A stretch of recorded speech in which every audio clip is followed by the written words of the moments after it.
If you've ever owned a plaid shirt or a pair of summer shorts with that soft, faded crisscross pattern, you've likely worn Madras checks. But what most people don't know is that this fabric started out as humble summer clothing for fishermen and farmers in South India.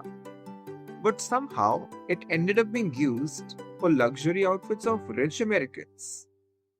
By the end of this video, you'll know how that flip actually happened. So let's get right into it. First up, where did Madras really start?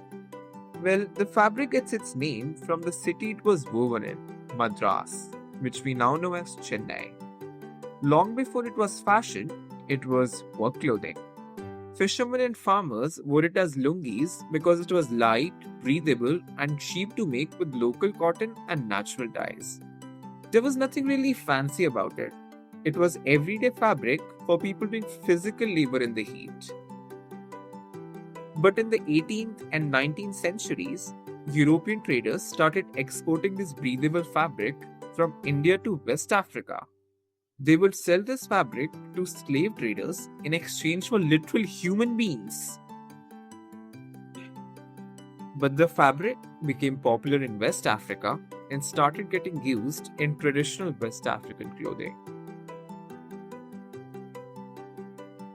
Between 1700 and 1750, over 1 million West Africans were forcibly transported to the Caribbean as slaves. The colonizers tried to break their spirit, but their cultural tastes moved with them. In the Caribbean, Madras checks became a popular fabric worn by both free and enslaved African Caribbeans. In the 1930s, rich Ivy League students discovered this lightweight fabric on their trips to the Caribbean.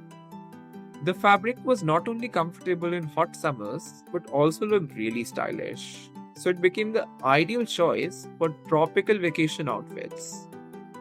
These students brought this fabric back with them to the US, and it soon became a status symbol.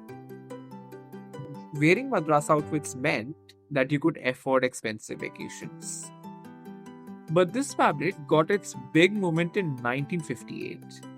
An American clothing retailer named Brooks Brothers brought 10,000 yards of this fabric to make cotton garments for its customers. But there was one issue. Now you see, the Madras fabric was colored using natural dyes, and Americans love to wash their clothes with hot water in washing machines.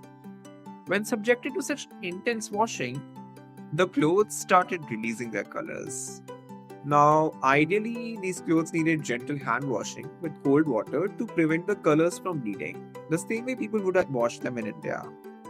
But Brooks Brothers failed to communicate that to its customers. So, customer complaints started rolling in naturally, and a lawsuit almost looked imminent. To solve this crisis, Brooks Brothers hired a marketing genius, David Ogilvy. The firm suggested them to run ads telling people that it was actually designed to do that.